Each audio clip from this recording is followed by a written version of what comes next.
হরে কৃষ্ণ। সেই প্রভুর সঙ্গ নিয়ে প্রভুর কথাই কিছু বলছি। দেখো, এই যে জগৎ আমরা দেখছি, আমাদের দৃষ্টি আর কতটা, কিন্তু এর বাইরেও তো সব আছে আমরা জানি। তাই এই জগতের কোনো শেষ নেই, অনন্ত অসীম। এই সৃষ্টিতে শুধু একটাই পৃথিবী আছে এটাও ঠিক নয়। সৃষ্টি মানে হলো সেই ব্রহ্মাণ্ড। এই ব্রহ্মাণ্ডের মধ্যে এই পৃথিবীও একটা গ্রহ, যেখানে আমরা আছি। আর এই আকাশগঙ্গাতে অনেক ব্রহ্মাণ্ড আছে, অনন্ত। তাই অনন্ত পৃথিবী আছে, অনন্ত সূর্য, অনন্ত চন্দ্র, সব আছে। আমরা শুধু এইটুকু ধারণাই করছি। তাই তোমার দৃষ্টিতে তুমি সামান্যই দেখতে পাও। মানুষ শুধু এই পৃথিবীতে থাকা জীবেদের ব্যাপারেই জানে। আসলে ব্রহ্মাণ্ডে এরকম পৃথিবী অনেক, সেখানে মানুষ এখনো পৌঁছতে পারেনি। বিজ্ঞানীরা মঙ্গল গ্রহে, শনি গ্রহে এসবে খুঁজছে, কিন্তু আকাশগঙ্গায় অসংখ্য নীহারিকা আছে। তাহলে ধরো, এতগুলো সূর্য, এতগুলো চন্দ্র, এতগুলো পৃথিবী, আবার এক একটা সূর্যের সাথে চন্দ্র, পৃথিবী, সৌরমণ্ডলও আছে। অর্থাৎ আকাশে যেন অনেক বল খেলা করছে। নক্ষত্র ঘুরে ঘুরে চলেছে। এইসব বল যে ঘুরছে, এর মধ্যে পৃথিবীও আছে। আর এই পৃথিবীর মধ্যেই তুমি বসে আছো। এই একটা পৃথিবীতেই কত ভাগ রয়েছে। এইসব বল হলো গ্রহ নক্ষত্র। এই পৃথিবীতে কত দেশ আছে, আবার এত দেশ হওয়া সত্ত্বেও শুধু 25 ভাগই শুধু স্থল, বাকি 75 ভাগ তো জল তত্ত্ব। এই একটা একটা দেশের মধ্যে আবার প্রদেশ আছে, প্রদেশের মধ্যে কত জেলা আছে, জেলার মধ্যেও কত কত শহর, জায়গা ইত্যাদি।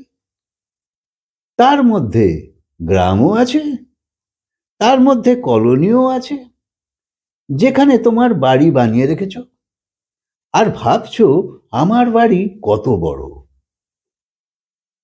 ভেবে দেখো, তোমার অহংকার বলছে এই কথা যে আমার কত বিশাল বাড়ি।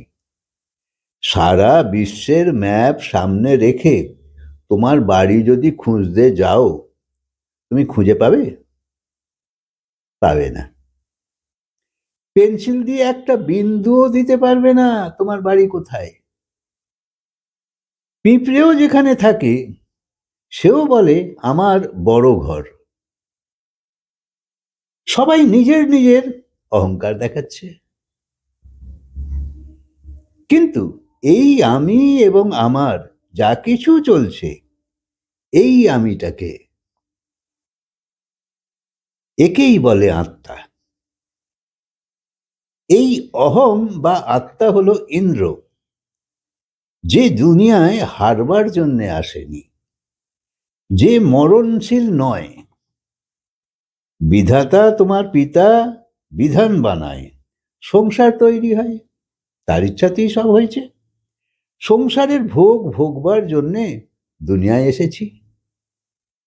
ভেবো না তুমি পাপ থেকে জন্ম নিয়েছো। বেদে বলছে তুমি আত্মা, তুমি তো পরমাত্মার অংশ। তুমি পাপ থেকে কি করে জন্ম নিয়েছো? আর এই শরীর সংসার তৈরি করেছে। তাই তোমার পিতা যেখানে আছে, সেখানেই তোমায় যেতে হবে। আর সে তো উঁচুতে আছে, আর তুমি ছোট, তাই নিচে আছো। কতকগুলো লোক আছে, যেমন ভূলোক, ভুব, স, মহ, জনলোক, তপলোক, সত্যলোক, এগুলো ওপরের দিকে। আর এই 7টা লোকই রয়েছে ওপরে। ভূলোক হলো তোমার আধার। শরীরের ভেতর যে তোমার দৈবী শক্তি আছে, যেখানে তোমার প্রাণ শক্তি, তেজ শক্তি সব শুয়ে আছে। তারপর ধরো ভূবলোক, সেটা হচ্ছে বিস্তারের জায়গা, সৃজন শক্তি জাগৃত হয়। তারপর স্বাধিষ্ঠান চক্র। তৃতীয় হলো স্বলোক, যেটা মণিপুর চক্র, যেখানে তোমার সুখ শুয়ে আছে। যে বেশি ভয় পায় না, তার মানে তার নাভি কেন্দ্র কমজোর, পেট আগে দুক করে ভয় পেলে। এইরকম মানুষ বেশি করে নাভির ধ্যান করলে ভালো। ভয় পেলে পেটে কম্পন তো হয়ই, এবং তারপর মনে দুর্ভাবনাও আনে, তাই শ্বাসের গতি তখন বেড়ে যায়। যেখানে তুমি শক্তি সম্পন্ন হও, সেইটা হলো মূলাধার, এইটা হলো প্রথম লোক। তারপর উঁচুতে উঠলে তোমার সৃজনের দুনিয়া, স্বাধিষ্ঠান চক্র। আর যেখানে তুমি নির্ভয় হও, সেইটা মণিপুর চক্র। তারপর যে প্রেমের লোক, তা হলো মোহ লোক। তারপর তোমার কণ্ঠলোক, এটা জনলোক।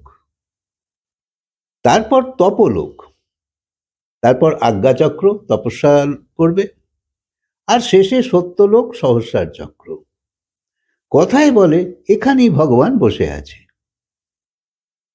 যীশুখ্রিস্ট বলেছে, সেই দরজা নাড়াও, তোমার জন্য সেই দরজা খুলে যাবে। যে সেই অবধি পৌঁছবে, তার জন্য তো দরজা খুলে যাবেই। অর্থাৎ, হে প্রভু, আমি তোমার কাছে এসে গেছি, তো ভগবান নিশ্চয়ই তোমার জন্য দরজা খুলে দেবে। তাই সহস্রার চক্রকেই দশম দ্বার বলে। সেই অবধি পৌঁছতে না পারলে কে দরজা খুলবে বলো? তাই সব বদ্রীনাথ যাচ্ছে যে এরপরে এখান থেকে স্বর্গের সিঁড়ি হয়েছে, সিঁড়ি আছে মনে হয়, তাই যাচ্ছে অত দূর, যে আমরা অনেক দূর এগিয়ে গেছি। তাই এইরম হতে হতে তবেই তোমার তো একদিন সদ্গতি হবে। তোমার চেতনাকে সেইখানে পৌঁছতে হবে, অর্থাৎ সহস্রার চক্রে দর্শন হয়ে যাবে। তাই বলে, চল চল সেই দেশে, যেখানে পরব্রহ্মের খেলা চলছে। তাই মনকে সেইখানে নিয়ে যাবার জন্য প্রস্তুতি নাও, যেখানে তার লীলা চলছে। সেই লীলা এখানেও চলছে। পরমেশ্বরের জ্যোতি তো যেখানে আছে, বিনা বাতি বিনা তেল, সব সময় প্রকাশ আছে।